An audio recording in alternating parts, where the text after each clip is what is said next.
Welcome to Creative Caregiving and Beyond.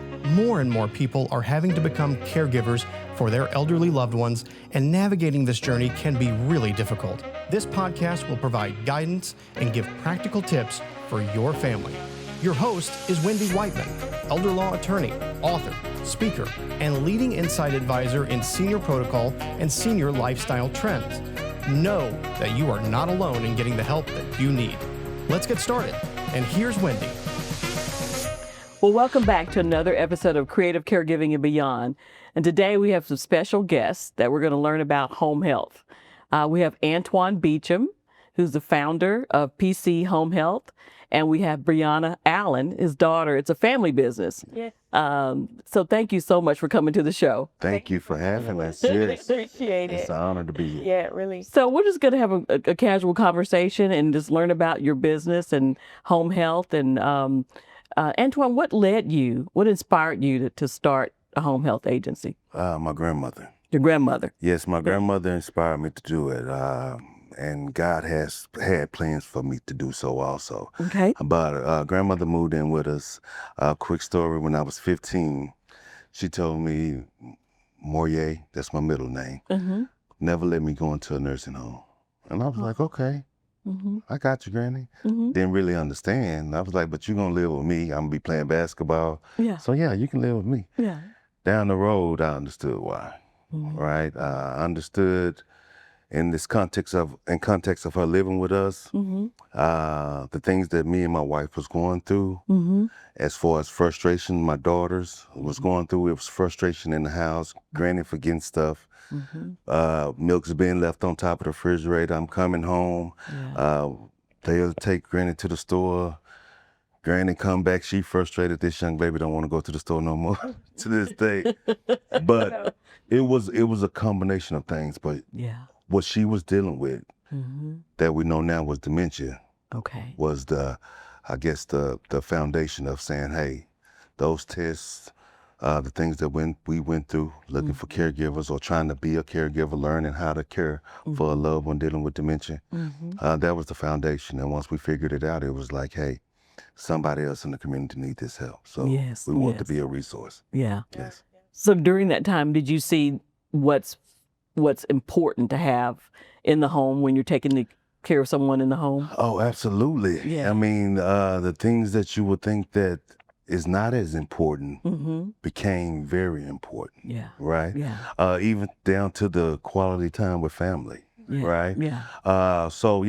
My grandmother, she was very withdrawn because it was frustration, but it was in our eyes, but in her eyes, it was probably always something. Right. Right. Right. And so we had to, once we figured out through resources through the Alzheimer's Association, we learned some things, researched some things, and we was like, okay, this is what we have to do. Yeah.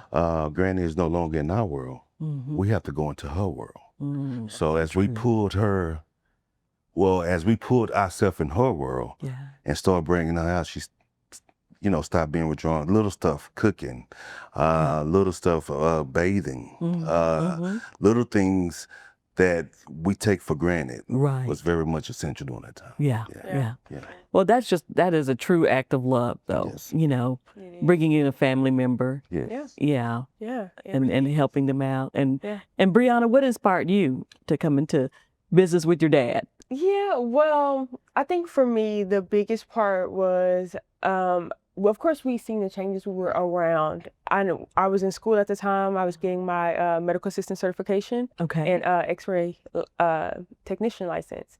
And so I was in school and I was like, okay, I know why I'm doing this because, I've been around Granny and I want to be able to take care of her more and better. But it's automatically, we're going to go and we're going to work at the hospital. So I did. I was working at different hospitals across the DFW Metroplex.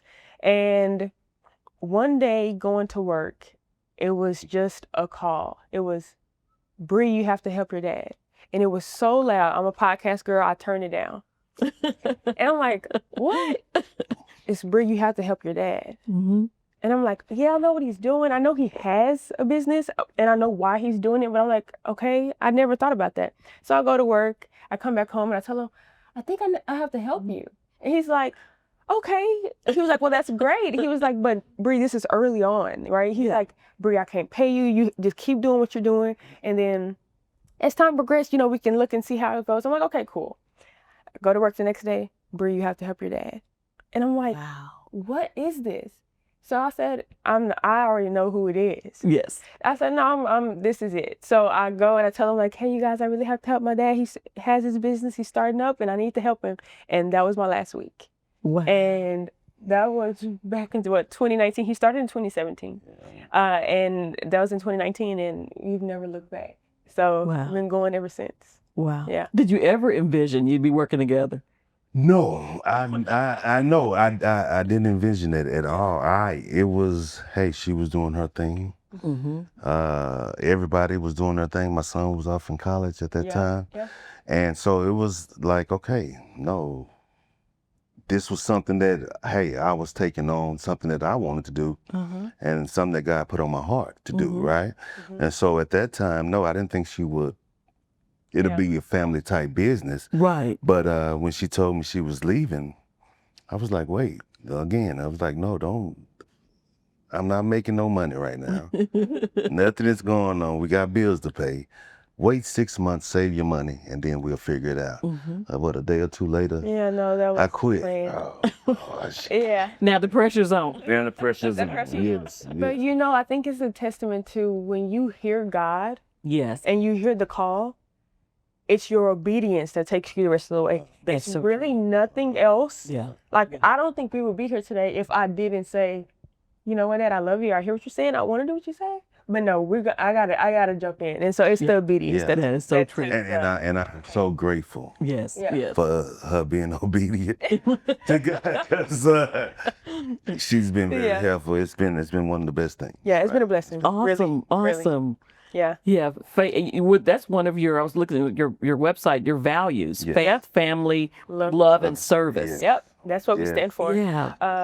What does that look like in your business? Wow. So, okay. Look, I don't want to get emotional here. You're gonna Yeah. So, okay. It was days in starting the business, right? To where I would be in the bed, I'd wake up that morning, I was like, what am I doing? It'll be problem after problem, situation.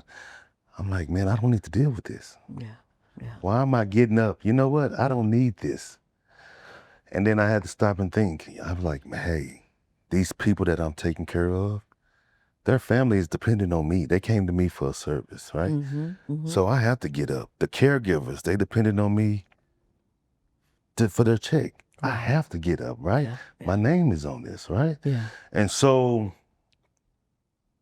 it was times that I didn't want to get up. It was times that I didn't know what to do next. I have no background in business. I have nothing like that. Yeah. So my faith in God. In God. And knowing and trusting Him that He was gonna guide me every step of the way. Yeah. That faith part that's there because someone told me, "Oh, Antoine, you're doing great." I said, "Man, God be the glory." But you doing all the work. I said, you know what? I didn't say today I'm gonna wake up. God woke me up this morning. So every day I wake up, He gave me a chance. So to Him be the glory. That's right. That's right. The love is, a lawyer asked Jesus, which is the greatest commandment? Jesus responded to love God with all thy heart, thy mind, and thy soul. Then Jesus said the second is like unto it. Love thy neighbor as thyself. So to treat people how I would want to be treated. To treat them like I want my grandmother to be treated. Right. So that faith and that love and then serving them on a day-to-day basis, that's the foundation and what we stand on. That's awesome. That's awesome. For sure. Yeah. Look, I don't want to cry. So you don't let me add to that. That's okay. We have tissue. Thank you. But I think essentially the faith, family, love, and service, it was brought out of things we're doing on a day-to-day basis that we didn't have a name for. Right. We didn't have a name for it. We just knew loved our neighbors ourselves. We knew we wanted to serve, and we knew we are faith-based. That's just who we are. Yes. And so we were just doing that on a day-to-day basis until our team put a name to it. Y'all are faith, family, love, and service in action. Yeah. And I was like, what? That's crazy. That is. So the reason why I can explain it like I just did is because they did put a name to it. Yeah. Shout out to them, to that team, Janai, Tamika. Thank you. Yeah. And when it hit, Yeah. it was like, man. Yeah. We're doing it. Yeah. That's Yeah. right. That Yeah. that touched, right? Yeah. You speak in our language, right? Yeah. And so, and you speak in our walk daily. Yeah. Right. And so it was awesome. So sometimes your head is down and you're going and you're grinding and you're trying to solve problems and you're trying to do this. But just know somebody's always watching. That's so true. Somebody's always watching you. And you, when somebody from the outside can say, hey, you know what? This is y'all. Yeah. And put something to it. Wow. Yeah, Wow. for sure. Yeah, because sometimes when you're in the middle of it, you can't see it because you're right in the middle. Right, Yeah. right. Yeah, you can't see it. Yes, yes. Now you have 3 pillars in home care: facility services, and education and resources. Mhm. So give us a little information on those 3 areas. Yeah, absolutely. Yeah. So the first with home care. So essentially what PC Home Health does, we're private duty, no medical home care. Okay. And so we have caregivers that come into the home. They assist with ADLs, or activities of daily living. So bathing, grooming, meal prep, laundry, transportation if needed. Okay. Light housekeeping, medication reminders. I mean, we're pretty much like the hands and feet inside the home to kind of help them with their day-to-day lives. Okay. If they've been impacted by Alzheimer's, dementia, or recently had a surgery, or whatever that may look like, we are there to kind of bridge the gap between care at home and like going to a facility and things like that. Okay. Essentially, again, why we started this because of my great grandmother. We had nothing. We got a diagnosis and we're sitting on our way. And so because we had nothing, the biggest part was, yes, we want to serve, we want to provide care for the families, but we want to be a resource to the families as well. So that's where the education piece came in. And so we have a nonprofit that we are launching here within the next couple of years. Wow. Called the Community of Neighbors. We have our podcast, the Journey Out podcast, where we are talking to families and caregivers and all the people that we can to let them know about resources that are in their community, so they don't have to be like us, blindsided when something comes and it's the last minute and we can't figure it out, right? And one thing, especially with the podcast, what we want to do, we want to try to reach the youth as much as possible. Yeah. Because eventually, I was young one time, right? Yeah, we was You're still young. Yeah, you still young. So you know, as you grow up, you think you have time, right? You think you have a lot of time to do what need to be done, but life can creep up on you in different type of ways, right? Right. And so the more education we can get those 18 to 25-year-olds, and then usually those 25 to 35-year-olds are possibly taking care of a loved one, right? Right. That is so true. And so if they don't know what resources is out there in their community, or they don't know what questions to ask, Right. that's a big thing. And 2, it's important, like, you know, I understand that I'm young now. I won't always be this way. And God forbid there's not anything that impacts, you know, me cognitively or physically, whatever that may be. But however, I should know at this age what a long-term care policy looks like, or what does my universal life policy, like all those different things, like I should know, because when I get older, I want to have stuff in place for my family where they don't have to have the burden of caring for me, right? Because I've laid it out for them and they just have to follow the process. So we're talking about living wills and power of attorneys and all the things that just matter in growing older, and most people don't know about it. And so that's being proactive now, so preparing for later. So if you're proactive now, you don't have to be reactive when things happen. Right, for sure. That is so true. I tell my clients that all the time. You know, it's so important to have these documents in place. Yes. Right. You know, being proactive, getting a plan. Yes. But you know, I guess as a whole, as people, we don't mind planning for that vacation. Oh no. But we don't want to talk about. You know, I'm guilty too. I'll put lots of time in planning for a vacation. Exactly. Yeah. But we when are. you're planning for the end of life or just estate planning for your family. Yeah. Those are things that people are not comfortable talking about if something would happen. Yeah. And it shouldn't be like that, because we as a people, we are loyal to our family, right? And we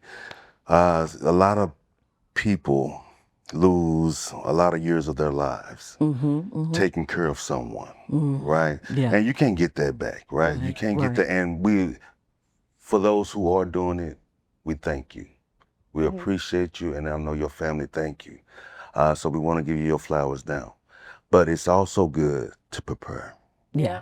Always prepare. And having a service like ours, as you well know, gives you time, a little respite care throughout your day, right? So you can focus on you and what you need to do to be better for your family. Absolutely. And then that third pillar, that kind of like that facility care,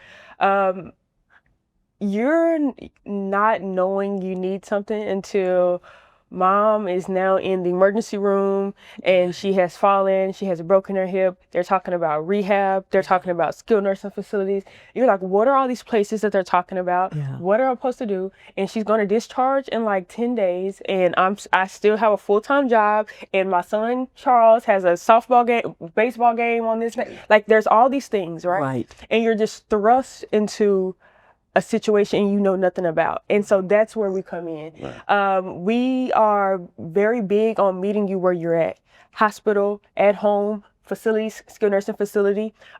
Most times we are in there providing care while they're in those places, because the family isn't able to come and check in on them. Discharge is happening quick. They want to get familiar with a caregiver before they place them in the home or go back home. And then when discharge happens and it's happening tonight at 2, like, well, what are you going to do, right? And so that's kind of what we do. Like we want to be that reprieve, like that piece that bridges the gap. Like, hey, we can take care of all of this for you. Yeah. You don't have to look any further. We can meet you where you are, and we can follow you home.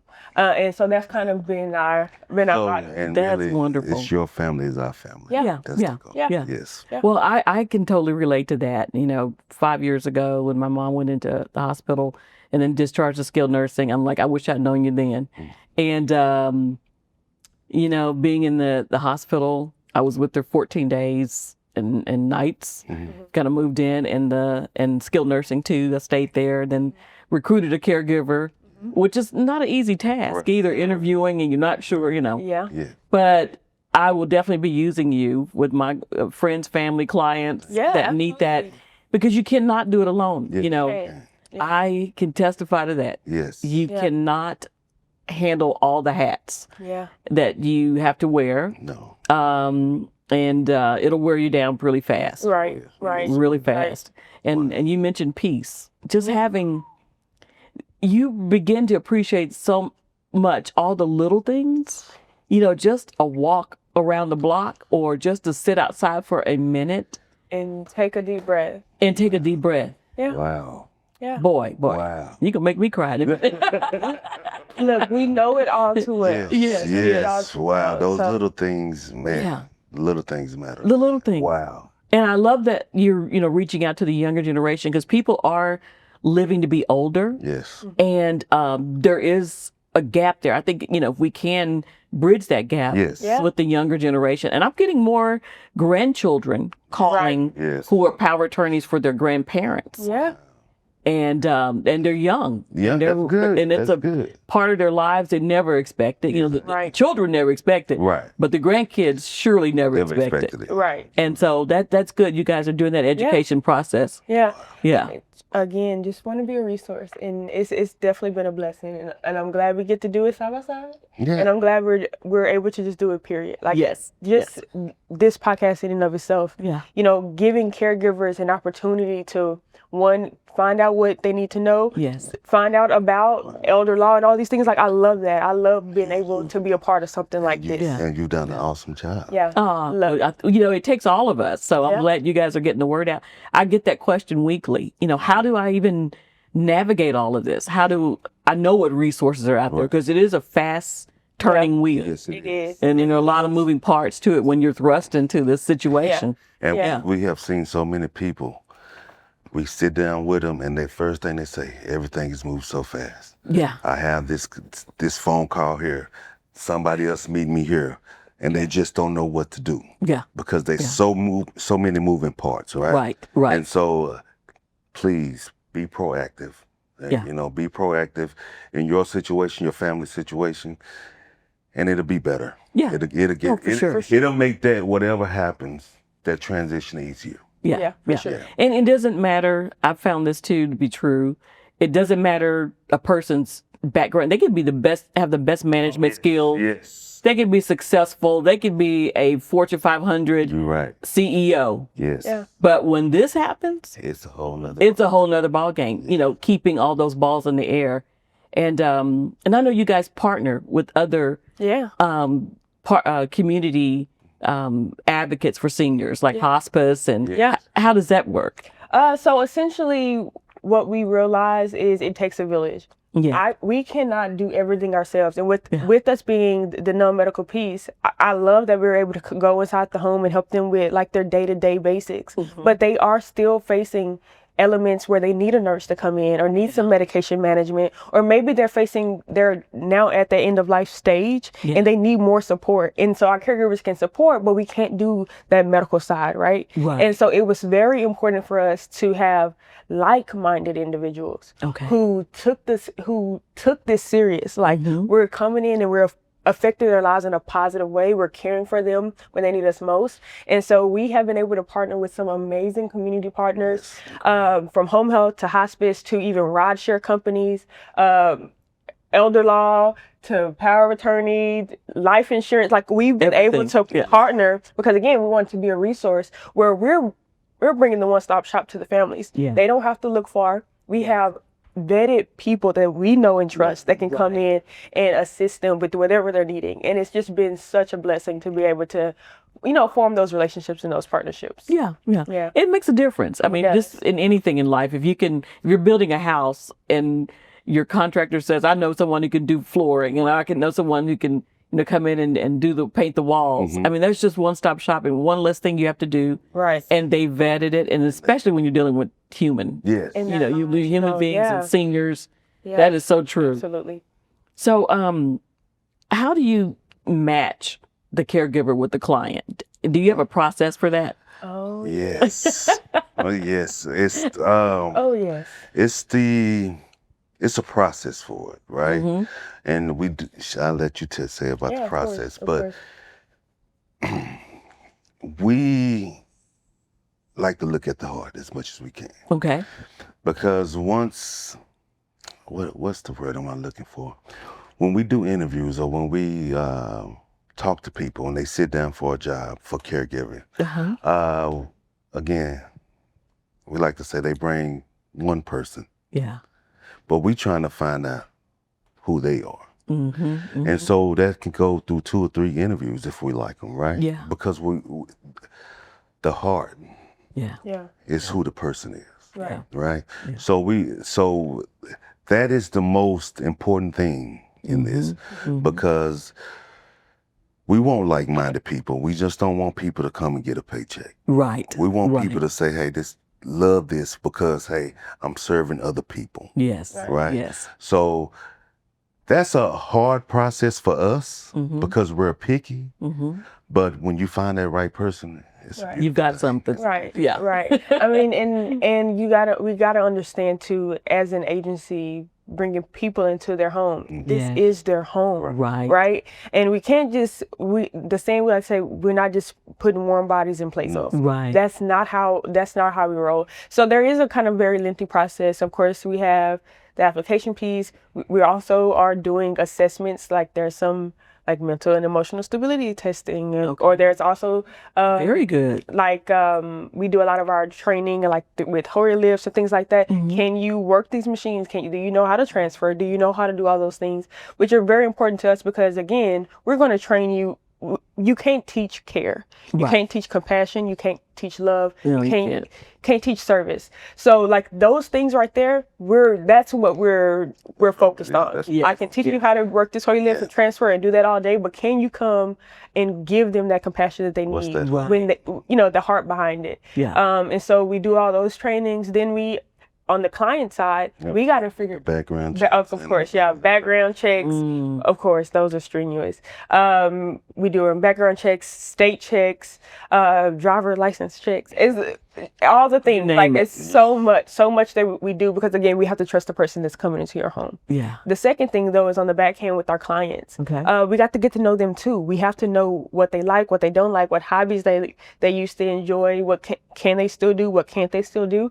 And then once we start getting those personality matches, now we can look, is this caregiver going to be a good fit here? If we can make it the right fit the first time, that is our the goal. our goal always, because we wouldn't want to pair just have random pairings and then it doesn't fit and then we're constantly having to switch out a To switch caregiver out someone, or yeah. you have a lot of people coming to your home. We want to limit that as much as possible. It's going to Right. happen, Yeah, right? it is. But we want to limit it as much as possible, and so that's why it's important for those personality assessments and getting to know both our caregivers and our clients as much as we can, so that way we can make that match the first time around. Yeah. Yeah. So Well, I love that because I know as a whole, there's a lot of turnover Yes. in this industry. Yeah. Yes. But families, I mean, I know personally, I when I interview a caregiver, I'm like, look, I'm not looking for someone that's just going to work a week and quit. Yes, and quit. Yeah. Right. You know, Yeah. but people will tell you whatever they need to Well, tell you to right, get that, exactly. at least that check for that For week. that week, yeah. Right. Yes, Right. right. Sometimes You're right. they'll do that. You Right. know? yeah. But that's great. You guys are looking at it from that angle. Yeah. Yeah, it's a lot goes into it. But what I do tell my families and would say, hey, listen, as much as I want this to be perfect, we are people as a whole not perfect. Right. But one thing you have is this agency. Yeah. This heart, this mind, the overall. Yeah. If a caregiver has to go, we still here for it. Right. Yeah. Right. Yeah. Right. So do you usually have like if one caregiver doesn't show, or do you have a backup system for that Oh too? yeah. Yes. So Yes. so the biggest thing that we always get asked is, am I going to have the same caregiver? I would really like the same caregiver. That is the goal. That's the standard. That's the Okay. You're that's going to standard. get paired with the same caregiver for the days that you have decided. Okay, I want you to come Monday through Friday or whatever it is. That's going to be the same caregiver because our goal is to match again you with that caregiver to make sure it's a seamless fit. Now, however, if that caregiver, something happens because life happens. Life happens. Yes, life. Yeah, that's true. We do have backup staff. We have on calls. We have different things built into our system to Okay. ensure that you're still going to get care. Yeah. And so it won't be a time where you won't get care unless you say, actually, I don't need it today or something like that, which is, it happens as well. So, but we try to make sure that we are always filling that gap because that's what you need us for. You need us to be there. And so we have to be there. Okay. Yeah. Okay. Absolutely. So if someone needed, say, 24-hour care around the clock, how would that look? Do you have one caregiver that does that, or is it two? How would you handle that? That's a really good question. Or just depends on the level of care of the. It does depend on the level of care. But around the clock care, if it's 7 days a week, we probably have 3 to 4 caregivers come. Okay. And up to about 6 too. Depending. On kind of what's going on, because of course we're looking at making sure the caregivers are within their 40 hours and what's allotted, and then making sure that you're getting the client is getting the care that's needed. So yes, you can look at between 4 to 6 caregivers. Typically, if you're doing around the clock 168 hours a week. Okay. And then, but you would want it consistent. Like, so what are the schedules? When is this caregiver coming? When is, everything will kind of be mapped out. It's not a random, it's going to be consistent. You will see this caregiver on Tuesdays and this one on Wednesdays or whatever it looks like. Right, and then also what happens, because it is around the clock care, those other caregivers, say for instance that caregiver needs a day off or needs life happens, right? Right. You still have those other caregivers that's can in the rotate. fold. That can rotate and know what's going on. They Exactly. know the schedule. Know the schedule, schedule, and know the and know client. your loved one. That's true. Yes. That is so true. Absolutely. Wow. Yeah. Wow. Can you think of a particular family that you've had an experience with that you'd like to share a success story? You don't have to necessarily name their name, but any particular family I or situation. No, it's- And I talk about her all the time. And she was originally at a rehab. And with her being at the rehab, she was now at a point where she was not able to do the exercise. Okay. And so because she was not able to do that, of course, she now had to leave the rehab and go back home. She was put on hospice. The family, the rehab told the family about us, and we came in to interview with the family and kind of just consult with them and see what their needs were. Okay. And they were like, Antoine, I don't think she's going to make it. She's on hospice, and they're saying this can be it. And I said, okay, let's get in there. Started off around the clock. Mm-hmm. And I said, hey, we'll start off like this, see how it works. You know, we can work it down. If she gets better, they were not really hopeful that she was going to get better. When she came in on the She stretcher. came in home on the stretcher. Wow. We were all there the whole time. Like it was. And we actually thought she passed on the stretcher. She was so immobile, like, and wasn't talking, moving, eyes closed. And so she actually was fine. The hospice company was there. They brought her in. And our caregiver tells the family, give me 1 week with her. Wow. That's That's and what this she is a said. true story. She She says, give me 1 week with her. And even me, like, I know what we do, Right. but hearing my caregiver tell the family that, I was like, wow. You know? Yeah. And so the caregivers with her for more than a week. When I tell you we've had her 3 years now. What? She's up, walking around, moving, talking in her garden, not on hospice, Yes. up and walking around and doing her thing. Yeah. Oh my God. And we've been with her every step of the way. Wow. Yes. Every step of the way. And it brings tears to my eyes because that's why we do what we do. That's what you do. You know, and so it's just been amazing. But that's the story I love to tell because you she's right on it. Yeah. that's my golden girl. That's what I call it. Like she's just awesome. Like she And it's been a few more just Wow. like that. yeah. Wow.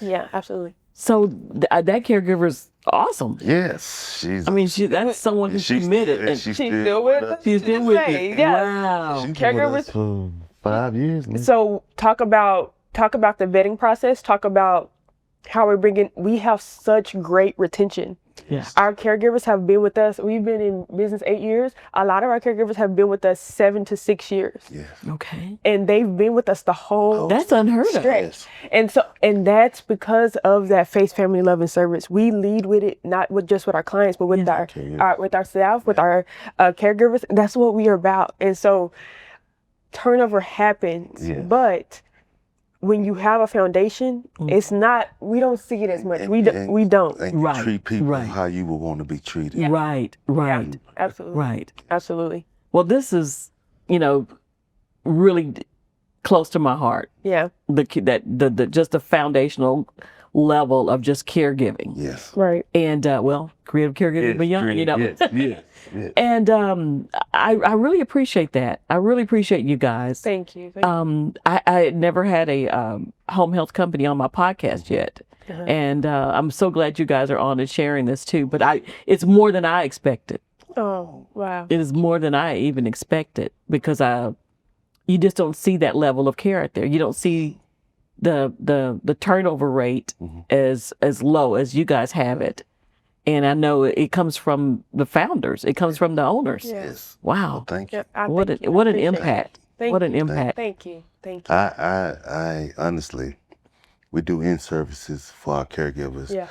every quarter, and just to say thank you. It's just the thankful appreciation. And so I'm always floored when the caregivers say, "Hey, I've been here for 3 years. And I promise you it come." I'm like, Wow. Yeah. Wow. but stuff like that makes me ready to run through the wall. Yeah. Yeah. That stuff gets me excited. Yeah. If a family, don't let a family say, "Thank y'all so much. What's next? Wow. Let's go." Yeah. Wow. So it's been an honor for the people that have came with us, worked for us, and still with us, and the family that we have served. Listen, they have done a lot for me. Wow. As a human being. Yeah. So they have lifted my spirits through all these years. So Yeah, for sure. it's a blessing. Awesome. When you're blessing other people, that's for sure. Thank you. Thank Now, you. what last piece of advice you would give a family that's thrust into the situation? I know, Bryunna, you just talked about it, and I know you talked about getting a plan of action, but day to day they're in skilled nursing right now. They get ready to get discharged. What would you tell them? What I would say is don't wait. Mm-hmm. Don't wait. Mm-hmm.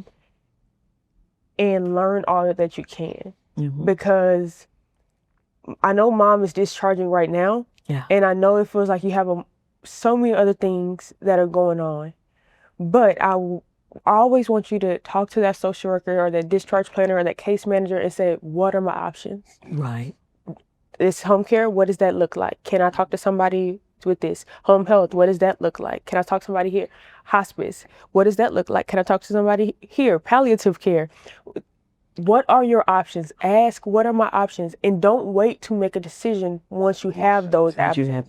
Because the longer you wait and you prolong, mom could be in a different situation tomorrow. Right. And so where you have, and it feels like it's the end because she's discharging now, but you have room and you have time when you have those options in place. And if it is a great agency, which most companies are great at doing what they're doing, they're going to walk you through the process and they're going to show you everything you need and they're going to get you ready and get you up and going without any buffer. So that's my thing. Don't wait and ask about your options. Talk to your case managers, social workers, discharge planners. And just to add on, and I know you said it, the key thing is don't wait.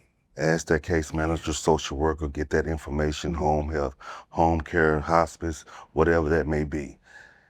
Plan while mom or dad or your loved one is in that place. Plan to have a plan when they get home.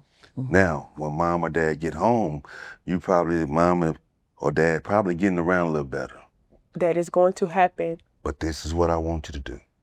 If it's a home care agency, especially, this home care agency should have a transition program from rehabilitation to home. And that can be from 4 to 7 days just to get mom, dad, or your loved one acclimated back to being at home in their environment. After that 4 to 7 days, what happens is that agency should be talking to you saying, hey, this is what we're seeing with mom or dad. This is how we seeing the stuff should be.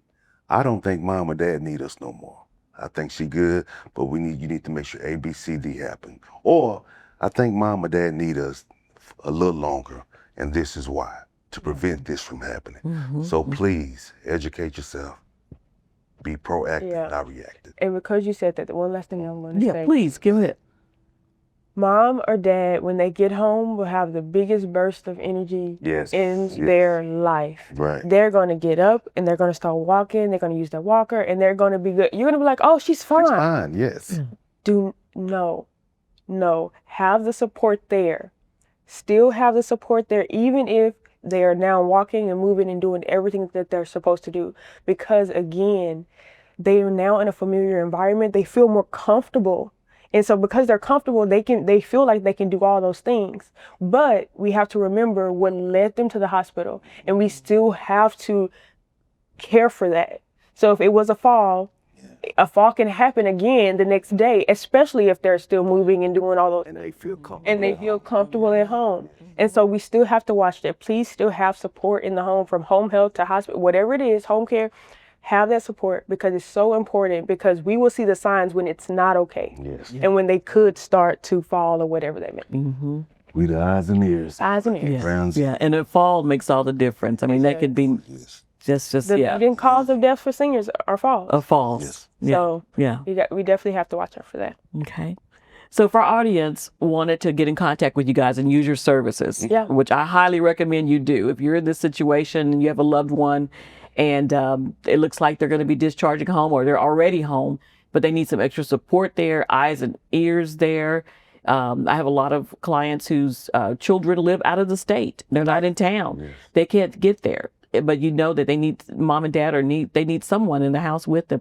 So how will they get in contact with you? Yeah, absolutely. So you can definitely reach us on www.mypchomehealth.com.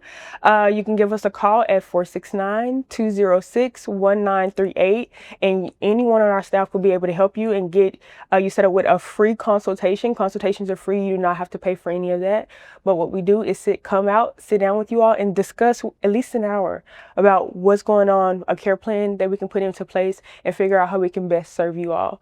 Again, you can get us any resources on the Journey Out podcast. It's on Spotify, YouTube, all over, wherever you listen to podcasts. And yeah, I think that sums it up. Facebook, Instagram, PC Home Health. Yes, but I want to thank you Yeah. for having us on your podcast. Yeah. Well, thank you guys. You are doing an awesome job, Yeah. and we appreciate the work that you do. Well, thank you, because you're out there in the field, so to speak. I mean, you're out there on the front lines with our seniors, and thank you so much for having a heart for this, because I've personally been through it with caregivers, and they're good, and there's some great ones, and they're not so. There are others that don't need to be in the field. Right. So you're eliminating a lot of time and effort that people go through and families, with your agency. So I appreciate you, and if I need you, I'm going to be calling for sure. Thank you. Thank you. Well, thank you for tuning in to another episode of Creative Caregiving and Beyond. And I hope you've enjoyed our episode. And please get in contact with my PC Home Health. And please don't forget to subscribe and like our channel. And we look forward to seeing you again soon.